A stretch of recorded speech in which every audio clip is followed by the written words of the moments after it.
비서실장에 노릇을 할 테니 이 후보도 태도를 바꿔서 우리가 해준 대로만 연기만 좀 해달라 이렇게 부탁을 했습니다.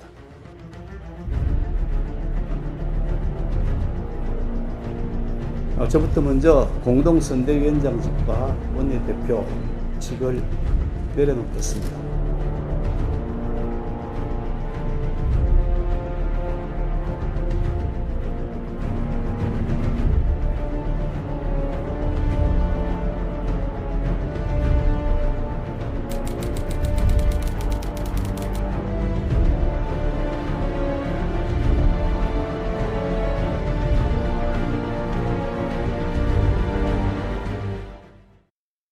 네, 어디로?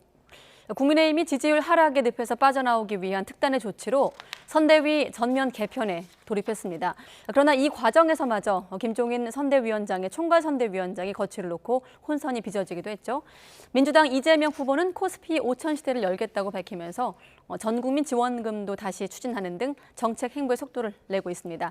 나이트 포커스 오늘은 최진봉 성공회대 교수, 또 장성철 대구 가톨릭대 특임 교수 두 분과 함께하겠습니다. 안녕하십니까? 네. 자, 우선 새해 복 많이 받으십시오. 월요일이니까요.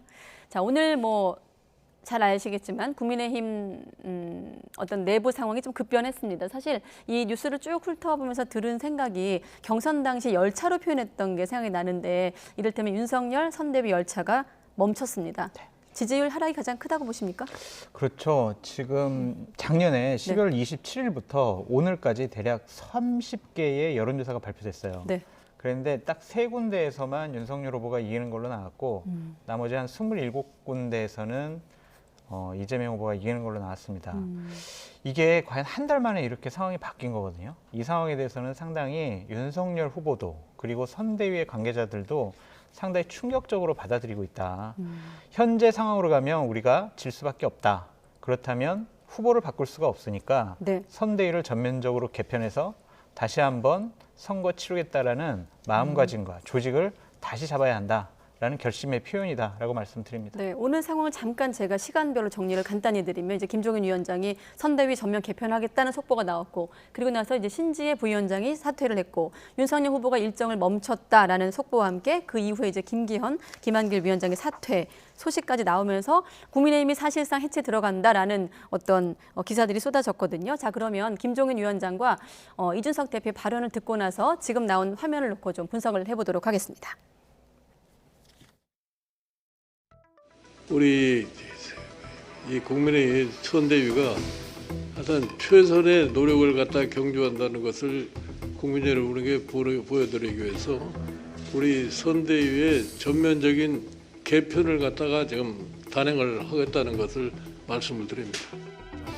내가 공의를 구걸할 필요가 없어. 내가 판단하는 기준에 의해서 내가 얘기를 하는 거지.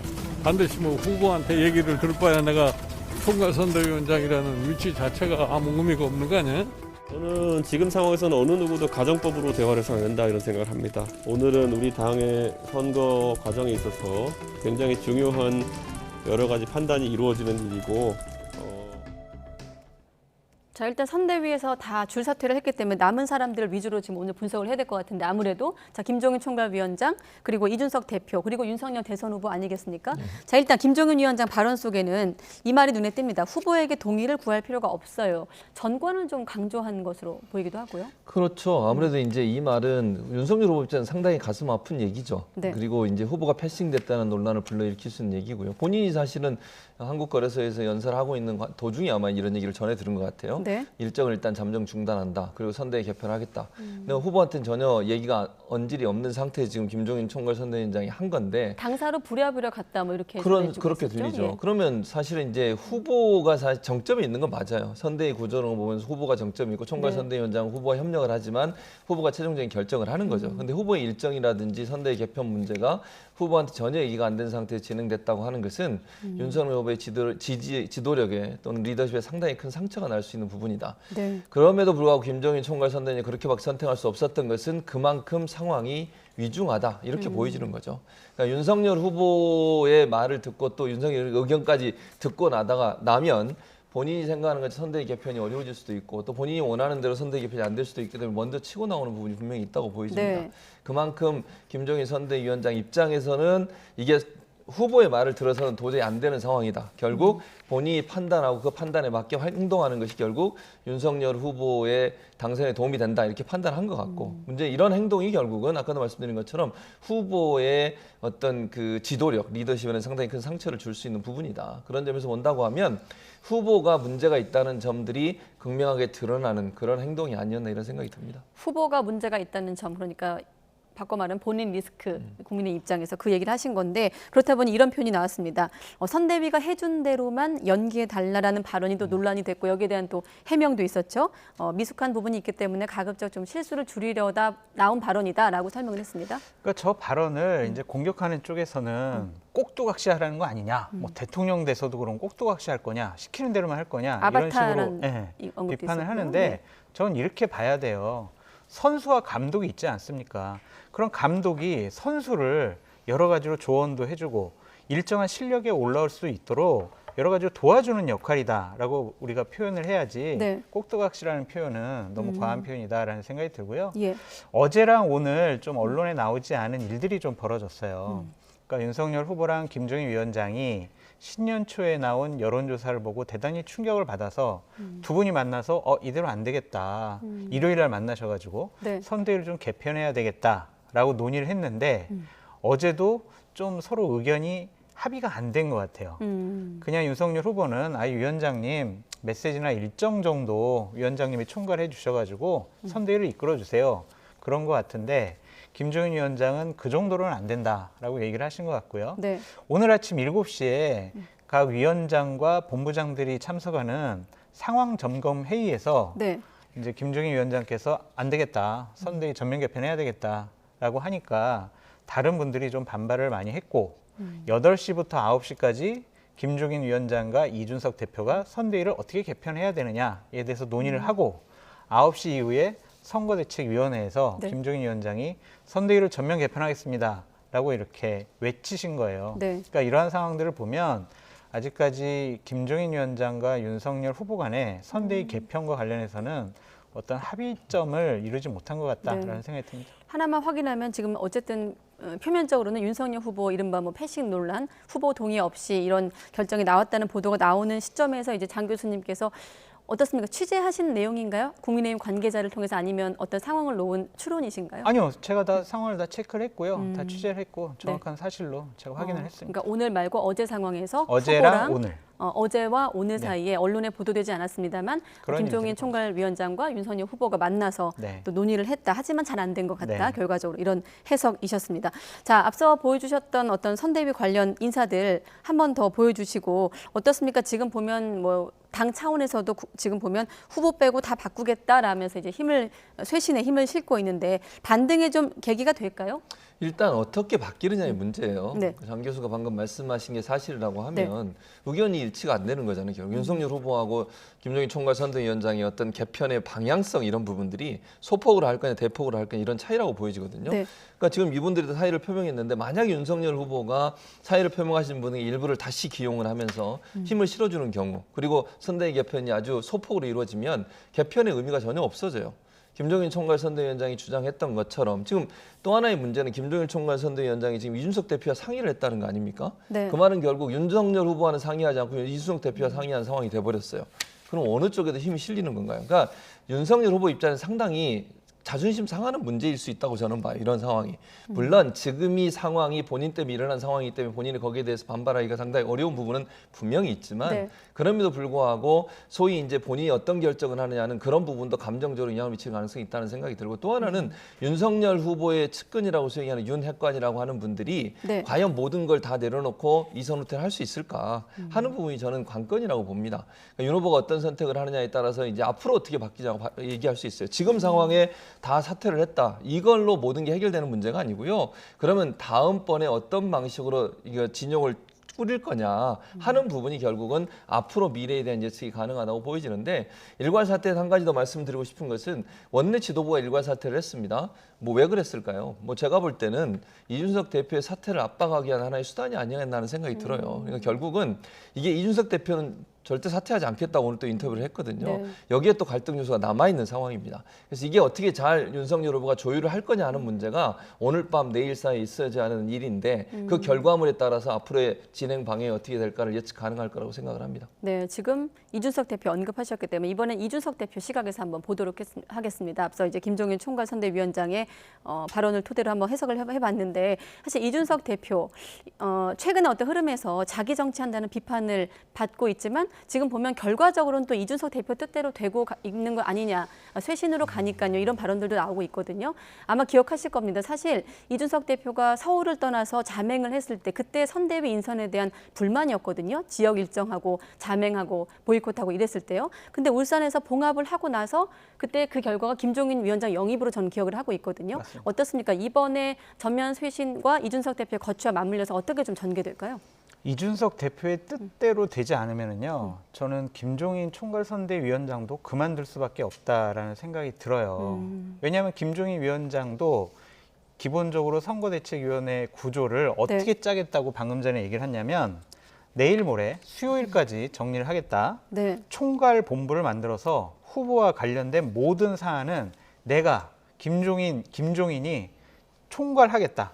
직접 통제를 하겠다. 이런 식으로 얘기를 했어요. 네. 그래서 이제 많은 기자들이 아니 왜 이게 후보랑 상의를 안 하셨습니까? 그랬더니 누군가는 발동을 걸어야 선대위가 바뀐다. 그래서 내가 그냥 질렸다. 후보와 사전 교감 없이 내가 한 거는 맞다. 연락하지 않고 내가 선대위를 개편한다고 그래서 후보가 상당히 당황스러워했고 내가 오후에 만나서 얘기를 해보니까 후보가 나에게 대단히 섭섭하다는 얘기까지 했다. 그럼에도 불구하고 이것은 후보를 위해서 내가 하는 일이니까 후보도 나를 이해해 줄 거라고 믿는다. 이런 식으로 얘기를 했거든요. 네. 그렇다면은 내일도 윤석열 후보가 외부 공개 일정을 다 취소했습니다. 김종인 위원장과 어쩔 수 없이 만나가지고 선대위를 어떻게 구성할 것인지는 내일 중에 좀 결판이 나지 않을까라는 생각이 들고요. 네. 그 안에서 이준석 대표가 자꾸 저렇게 선대위에 참여하지 않고 외부에 돌아다니면서 언론에 나가서 평론하듯이 후보에 대해서 선대위에 대해서 얘기하는 것 자체는요. 국민의힘으로서는 이건 선거를 치르지 말자는 얘기랑 똑같습니다. 이준석 대표가 본인은 내가 이러한 것들에 대해서 어느 정도 선대에서 받아들여지지 않으면 나는 참여 안 하겠다라고 얘기했지만 네. 정권 교체, 대선 승리를 위해서는 참여할 것으로 예상이 됩니다. 네. 뭐 이준석 대표 얘기 하나 더 걸쳐서 지금 이준석 대표를 좀 직격하면서 사퇴한 인물이 있습니다. 신지혜 부위원장 아니겠습니까?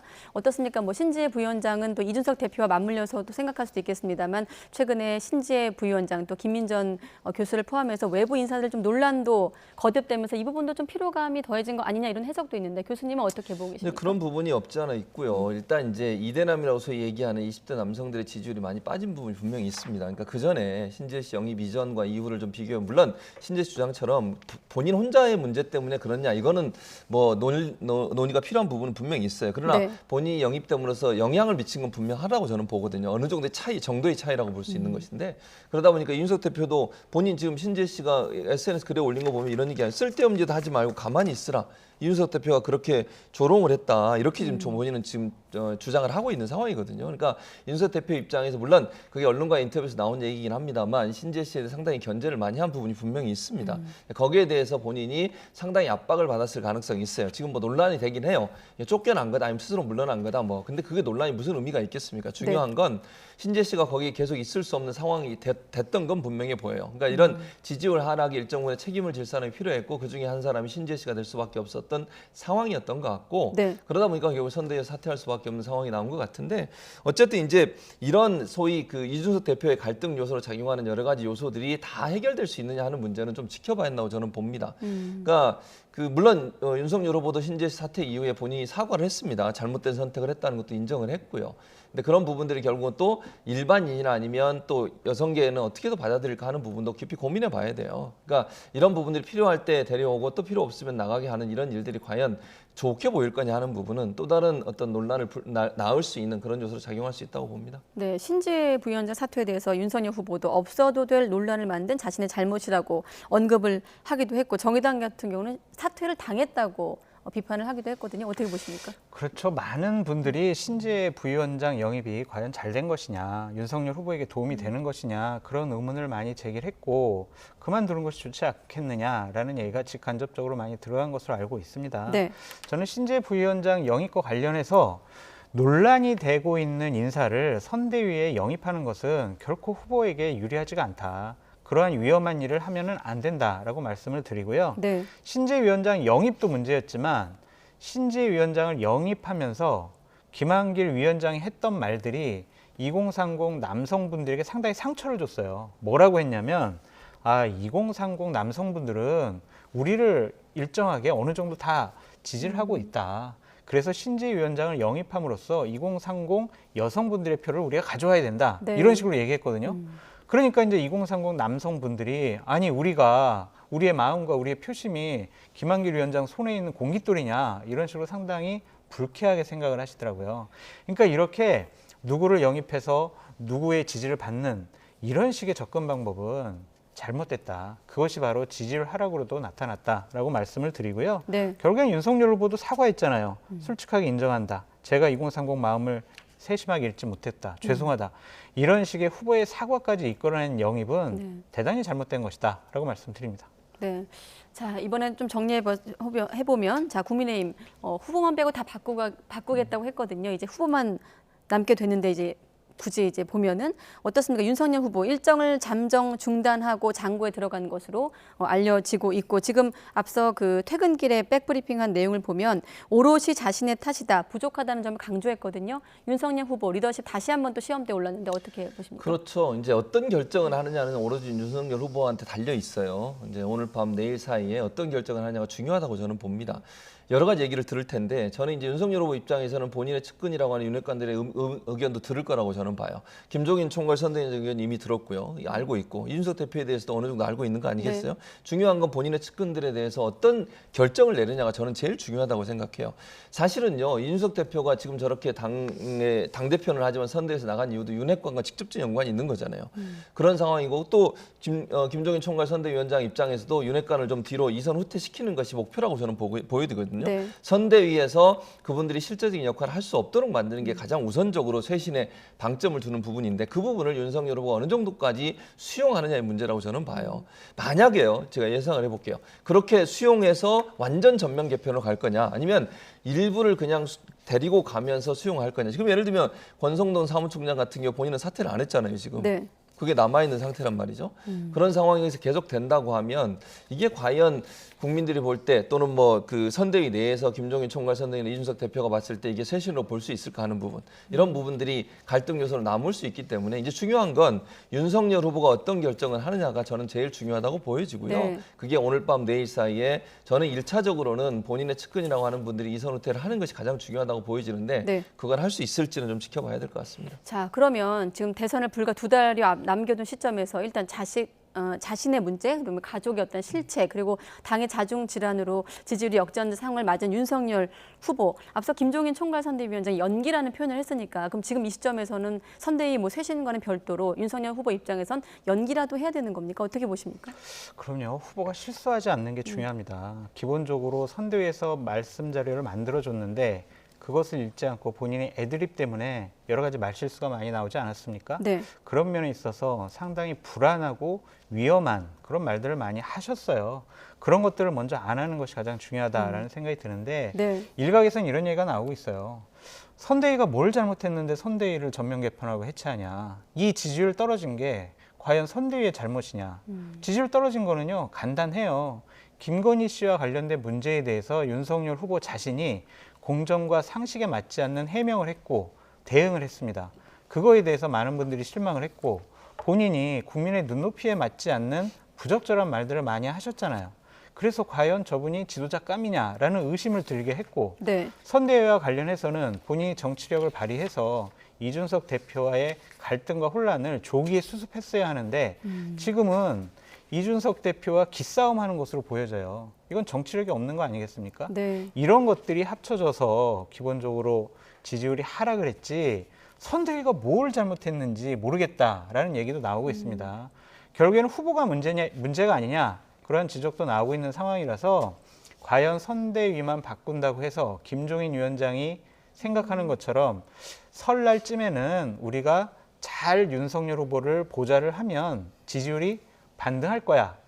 글쎄요, 그것이 가능할까? 앞으로 윤석열 후보가 실수하지 않는 것이 중요하다라고 말씀드립니다. 네, 이쯤 되면 지지율이 대체 어떻게 나왔길래라는 의문이 드실 텐데요. 다른 후보들의 행보를 좀 보고 나서 지지율 여론조사 결과도 함께 확인하도록 하겠습니다. 자, 이번엔 더불어민주당 이재명 후보, 마침 또 윤석열 후보, 지금은 이제 잠정 일정을 중단했습니다만 이제 앞서 공식 행사가 증시 개장식이었거든요. 여기서 나란히 두 후보가 참석을 해서 눈길을 끌기도 했는데, 자, 이재명 후보 일단은 경제 정책 행보에 좀 주력하는 모습인데 한 차례 전국민 재난지원금 의지를 꺾었었는데 오늘 다시 또 언급을 했습니다. 여기에 대한 발언 들어보고 계속 이야기 나누도록 하겠습니다. 또 방역 행정 때문에 모든 국민들이 어려워하시기 때문에 모두의 그 손실과 어려움에 대해서 지원 또는 보상하는 게 필요하다고 생각합니다. 추경 규모에 따라서 이제 또 정부와 협조 여부에 따라서 또 야권과의 조정에 따라서 결정될 문제라고 생각됩니다. 네, 두 가지 묶어서 질문 드릴게요. 추경의 대원칙은 규모에 따라 부족한 곳에 우선 지원하는 것이라고 밝힌 점과 또 앞서 코스피 5천 시대, 아무래도 좀 상대당의 내용을 겪고 있다 보니 정책 행보 여유를 좀 가졌다고 볼 수 있을까요? 그렇죠. 아무래도 이제 지금 상황에서 이재명 후보는 상대 당이 저런 상황에 빠져 있는데 본인은 정책적 부분들을 많이 부각할 필요가 있는 거죠. 그리고 지금 가장 국민들이 차기 대통령에게 요구하고 원하는 게 경제 부분 아니겠습니까? 네.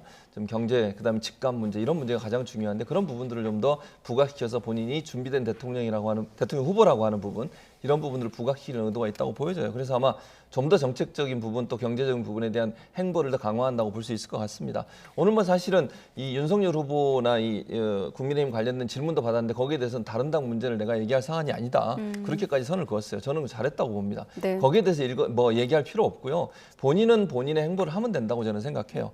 그리고 사실 이제 경제 부분에 있어서 국민들이 차기 대통령이 그런 부분들을 잘할 수 있는 능력을 갖고 있느냐 하는 부분을 가장 중요하게 보는 관점으로 보기 때문에 이재명 후보 입장에서는 경제적인 부분에 대한 준비된 대통령 후보라고 하는 부분 또 전문성 이런 부분들을 부각하는 것들에 좀 초점을 두고 지금 행보를 하고 있는 게 아닌가 이렇게 생각이 듭니다. 저는 기본적으로 이재명 후보가 뭔 말을 하는지 잘 모르겠어요. 그러니까 주가 5천 시대를 이루겠다라고 네. 얘기를 하셨는데 본인이 주가 조작 등을 엄단하겠다고 했습니다. 본인은 고백을 했습니다. 나는 작전주에 투자를 해서 거액의 돈을 벌었다. 그런 분이 주가 조작을 엄단하겠다라고 얘기하는 것이 과연 앞뒤가 맞는 말인 것이냐. 그때 벌었던 돈을 적어도 내놓거나 기부를 하거나 이래야 진정성이 있는 모습이지. 본인은 작전주에 투자해서 돈을 벌어놓고 작전주를 못하도록 하겠다. 그래서 주가 코스피 5천 시대를 열겠다 얘기하는 것은 상당히 앞뒤가 안 맞는 말을 하셨다라는 생각이 들고요. 네. 전국민 손실 보상 문제와 관련해서도 이건 무슨 말인지 모르겠어요. 조건들이 너무 많아요. 추경 규모에 따라서, 정부 협조 여부에 따라서, 야권과의 조정에 따라서 결정될 문제다. 그러면 언제 할 겁니까? 그러니까 여러 가지 어려움이 있는 소상공인들 돕기 위해서 우리가 힘을 합쳐야 된다. 빨리 논의하자. 이것도 아니에요. 조건들이 너무 많아요. 하겠다는 건지 안 하겠다는 건지 이게 무슨 말인지 모르겠어요. 이 말은 다른 정책에서도 마찬가지입니다. 국토보유세 한다고 했다가 보류한다고 했어요. 그것을 다시 뭐라고 그랬냐면 토지 배당금으로 우리가 이 세금을 매겨야 된다고 얘기를 하고 있습니다.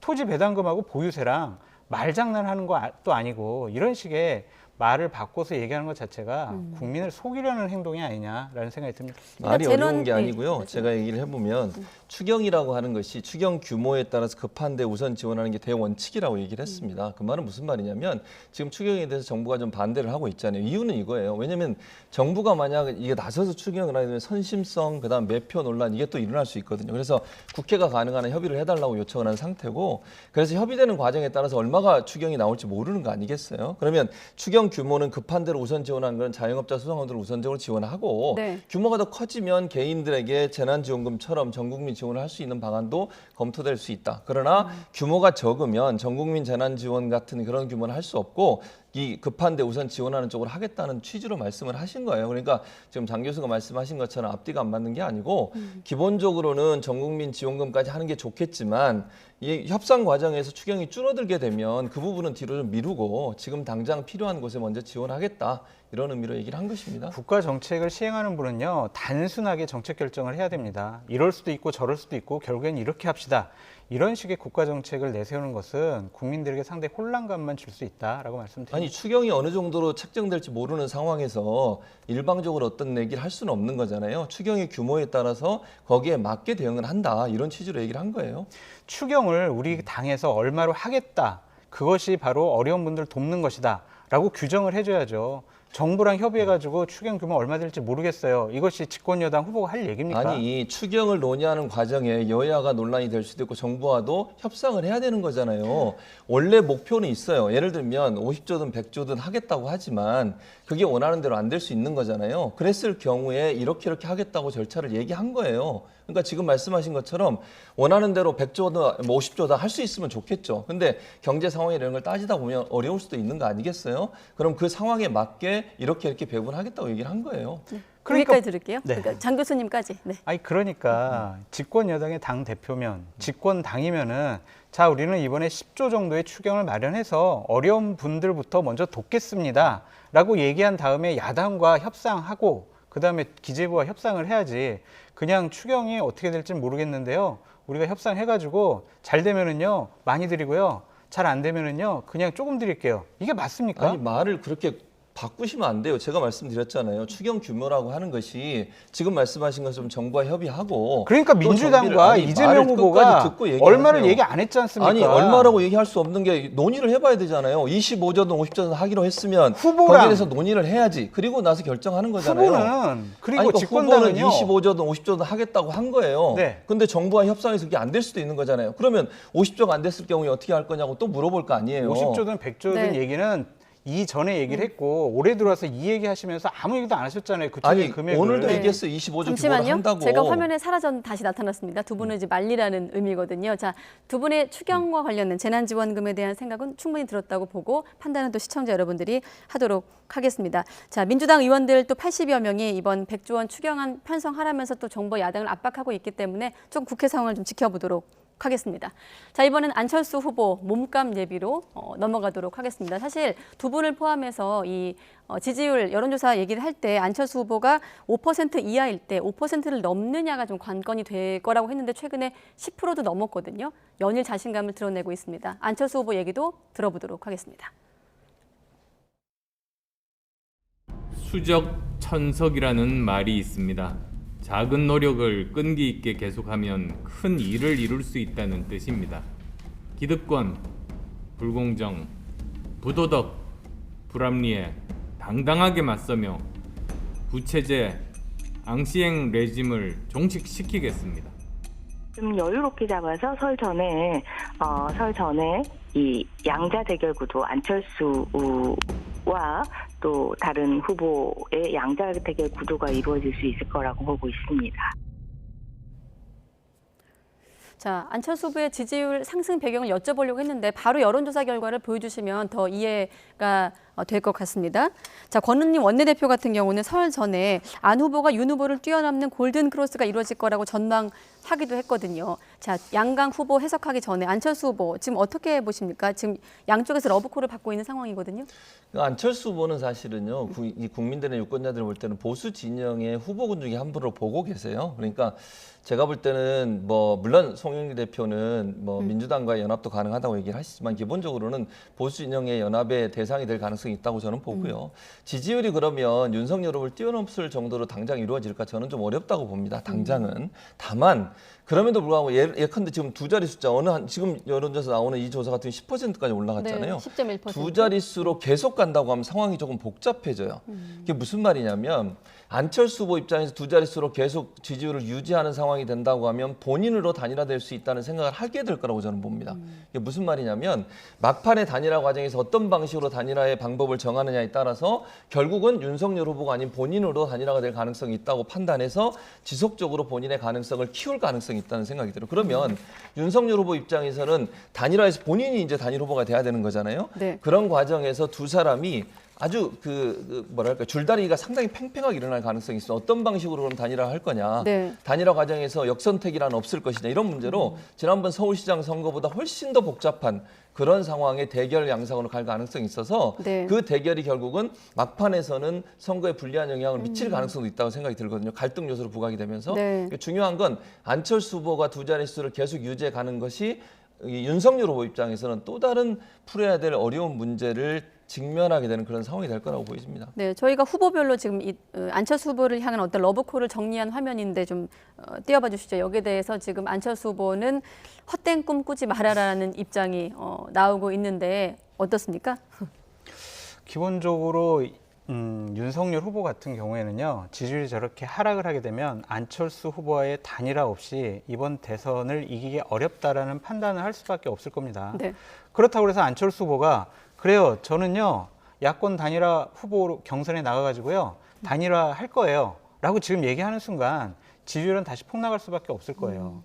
종속 변수가 되거든요. 네. 그러니까 지금 현 상황에서는 여든 야든 본인에게 오는 러브콜을 거부를 하고 나는 완주를 할 것이다. 나는 내가 대통령 되는 것이 꿈이다. 그렇게 얘기를 해야 될 것 같습니다. 네. 점점 지지율은 좀 상승할 것 같아요. 왜냐하면 윤석열 후보가 여러 가지 지금 악재가 겹쳐 있지 않겠습니까? 네. 그러한 표들이 이재명 후보에게 직접적으로 가지 않더라도 중간에 댐 역할을 하고 있는 안철수 후보가 그 수혜를 좀 받을 것 같아요. 네. 그래서 안정적으로 두 자리 숫자가 나오게 된다면 몸이 달아서 우리 단일화합시다 라고 요구하는 쪽은 윤석열 후보와 국민의힘 측이 될 수밖에 없다라고 말씀드립니다. 자, 마침 여론조사 결과 중에 윤석열과 안철수 단일화를 가정한다면 누가 더 적합하느냐는 조사 결과가 있는데 궁금하신 분들 잠시만 기다려 주시고요. 자, 큰 틀에서 여론조사 결과를 확인하고 나서 그 조사 결과도 함께 확인하도록 하겠습니다. 자,